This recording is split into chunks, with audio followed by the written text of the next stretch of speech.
আকাশবাণী খবর পড়ছি সুদীপ বসু।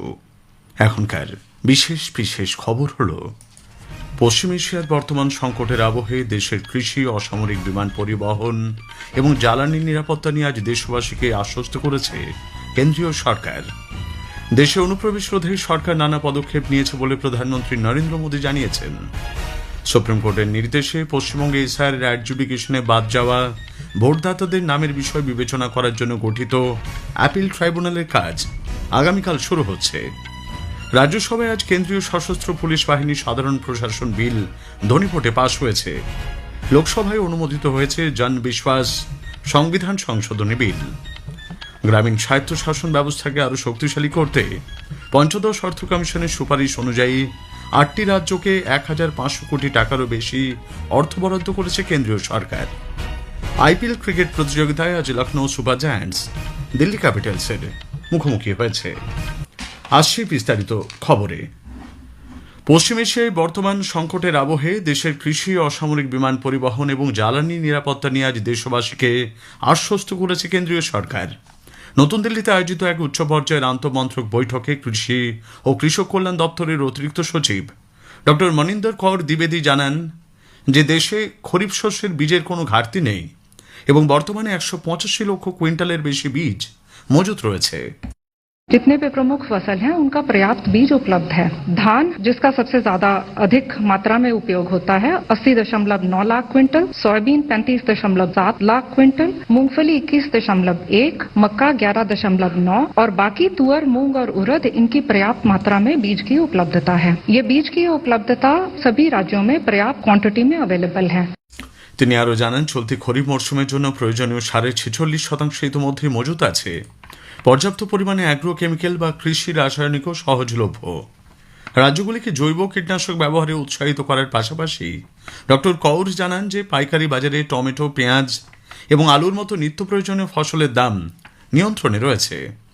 অসামরিক বিমান চলাচল মন্ত্রকের যুগ্ম সচিব আসাংবা চুবা আও জানান যে ঘরোয়া বিমান সংস্থাগুলির জন্য অ্যাভিয়েশন টারবাইন ফুয়েল বা এটিএফ এর ওপর মাত্র 25% মূল্যবৃদ্ধির যে সিদ্ধান্ত সরকার নিয়েছে তাকে স্বাগত জানিয়েছে বিমান শিল্প মহল।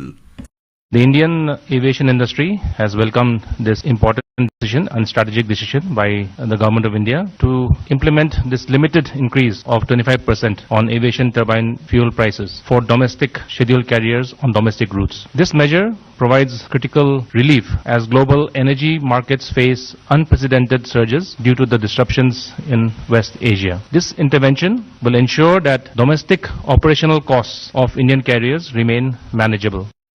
পেট্রোলিয়াম ও প্রাকৃতিক গ্যাস মন্ত্রকের যুগ্ম সচিব সুজাতা শর্মা জানিয়েছেন যে দেশে অপরিশোধিত তেল বর্তমানে পর্যাপ্ত পরিমাণে মজুত রয়েছে। আগামী 2 মাসের জন্য তেলের নিরবচ্ছিন্ন সরবরাহ নিশ্চিত করতে সরকার সব ধরনের ব্যবস্থা গ্রহণ করেছে। এদিকে বিদেশ মন্ত্রকের মুখপাত্র রণধীর জয়সওয়াল জানিয়েছেন যে তেহরানে অবস্থিত ভারতীয় দূতাবাস এ পর্যন্ত 1171 জন ভারতীয়কে নিরাপদ স্থানে সরে যেতে সাহায্য করেছে। পশ্চিম এশিয়ার বর্তমান সংকটের জেরে বিশ্বজুড়ে তৈরি হওয়া অর্থনৈতিক ও ভূরাজনৈতিক অস্থিরতা নিয়ে আজ সরব হয়েছেন বিশ্বের একাধিক রাষ্ট্রপ্রধান। ব্রিটিশ প্রধান ভয়মুক্ত অবাধ পরিবেশে সম্পন্ন হয় নির্বাচন কমিশনের পক্ষ থেকে পর্যবেক্ষকদের সে ব্যাপারে স্পষ্ট নির্দেশ দেওয়া হয়েছে। অসম, কেরালা ও পুদুচেরিতে বিধানসভা নির্বাচনের প্রচার এখন তুঙ্গে। আগামী 9 এপ্রিল অসমের 126টি, কেরালার 140টি এবং পুদুচেরির 30টি বিধানসভা আসনে এক দফায় ভোট গ্রহণ হবে। আজ অসমের গোগামুখ ও বিশ্বনাথে নির্বাচনী জনসভায় ভাষণ দিয়েছেন প্রধানমন্ত্রী তথা প্রবীণ বিজেপি নেতা নরেন্দ্র মোদী। গোগামুখের জনসভায় শ্রী মোদী দাবি করেন যে গত 10 বছরে এনডিএ সরকারের শাসনে অসমে অভূতপূর্ব উন্নতি হয়েছে। অনুপ্রবেশ রোধে সরকার নানা পদক্ষেপ নিয়েছে। एक तरफ बीजेपी एनडीए सरकार घुसपैठियों से अवैध कब्जे छुड़ा रही है, वहीं दूसरी तरफ यहाँ के संतानों को भूमि के अधिकार दे रही है। मिशन वसुंधरा के तहत 23 लाख से अधिक असम के मूल निवासी भूमि के मालिक बने हैं। অন্যদিকে কংগ্রেসের অন্যতম শীর্ষ নেত্রী প্রিয়াঙ্কা গান্ধী ভাড্রা আজ অসমে দিনভর প্রচার চালান। শিবসাগর জেলায় এক জনসভায় বক্তব্য রাখতে গিয়ে তিনি জীবনযাত্রার ব্যয় বৃদ্ধির জন্য বিজেপি সরকারকে দায়ী করেছেন। প্রবীণ বিজেপি নেতা কেন্দ্রীয় স্বরাষ্ট্রমন্ত্রী অমিত শাহ আজ কলকাতায় আসছেন। আগামীকাল তিনি ভবানীপুরে বিরোধী দলনেতা শুভেন্দু অধিকারীর মনোনয়ন জমা দেওয়ার সময় উপস্থিত থাকবেন বলে দলীয় সূত্রে জানা গেছে। একটি রোড শোতেও অংশ নেবেন তিনি। সুপ্রিম কোর্ট পশ্চিমবঙ্গে এসআইআর অ্যাডজুডিকেশনে বাদ যাওয়া ভোটারদের নামের বিষয় বিবেচনা করার জন্য গঠিত অ্যাপিল ট্রাইব্যুনালের কাজ আগামীকাল শুরু হচ্ছে। প্রধান বিচারপতি সূর্যকান্ত, দুই বিচারপতি জয়মাল্য বাগচি ও বিপুল এম পাঞ্চলির বেঞ্চ আজ এই নির্দেশ দিয়ে বলেন, ট্রাইব্যুনালের বিচারপতিদের প্রাথমিক প্রশিক্ষণের কাজ নির্বাচন কমিশনকে আজই সম্পন্ন করতে হবে। রাশিয়ার উপপ্রধানমন্ত্রী ডেনিস মান্টুরভ আগামীকাল দুদিনের ভারত সফরে আসছেন। নতুন দিল্লিতে মান্টুরভ বিদেশমন্ত্রী ডক্টর এস জয়শঙ্কর এবং কেন্দ্রীয় অর্থমন্ত্রী নির্মলা সীতারামনের সঙ্গে পৃথক বৈঠকে মিলিত হবেন। খবর শুনছেন আকাশবাণী থেকে। আমাদের সংবাদ শোনা যাচ্ছে ইউটিউব চ্যানেল আকাশবাণী সংবাদ বাংলা, ফেসবুক ও ইনস্টাগ্রাম আকাশবাণী সংবাদ কলকাতা এবং এক্স হ্যান্ডেল এআইআর নিউজ কলকাতাতে। রাজ্যসভায় আজ কেন্দ্রীয় সশস্ত্র পুলিশ বাহিনীর সাধারণ প্রশাসন বিল ধ্বনিভোটে পাশ হয়েছে। বিলটিতে কেন্দ্রীয় সশস্ত্র পুলিশ বাহিনীর আধিকারিক নিয়োগের সাধারণ বিধিনিয়ম এবং চাকরির শর্তাবলী পরিবর্তনের কথা বলা রয়েছে।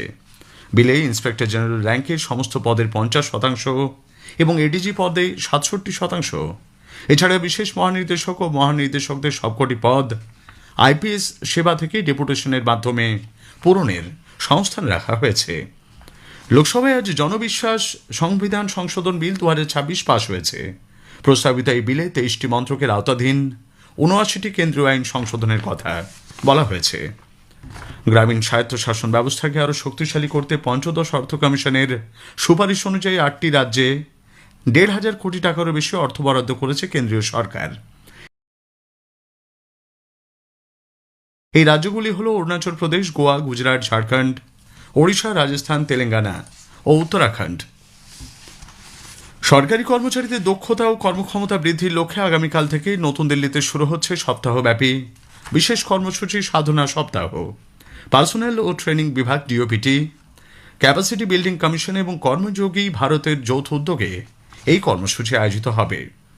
1992 ব্যাচের বরিষ্ঠ আইএএস চঞ্চল কুমার আজ তথ্য সম্প্রচার মন্ত্রকের সচিবের দায়িত্বভার গ্রহণ করেছেন।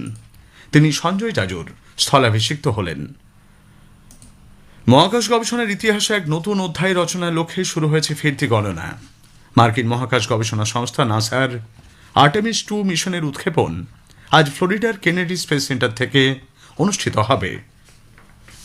আইপিএল ক্রিকেট প্রতিযোগিতায় আজ লখনৌয়ের এখানা ক্রিকেট স্টেডিয়ামে লখনৌ সুপার জায়ান্টস দিল্লি ক্যাপিটালসের মুখোমুখি হয়েছে। টসে জিতে প্রথমে ফিল্ডিং করার সিদ্ধান্ত নিয়েছে দিল্লির অধিনায়ক। শেষ খবর পাওয়া পর্যন্ত Delhi 2 over, Lucknow super giants 2 over 4 বলে বিনা উইকেট হারিয়ে 18 রান করেছে। শেষ করার আগে খবরের বিশেষ কিছু অংশ আরও একবার। পশ্চিম এশিয়ার বর্তমান সংকটের আবহে দেশের কৃষি, অসামরিক বিমান পরিবহন ও জ্বালানি নিরাপত্তা নিয়ে আজ দেশবাসীকে আশ্বস্ত করেছে কেন্দ্রীয় সরকার। দেশে অনুপ্রবেশ রোধে সরকার নানান পদক্ষেপ নিয়েছে বলে প্রধানমন্ত্রী জানিয়েছেন। খবর এখনকার মতো শেষ হলো।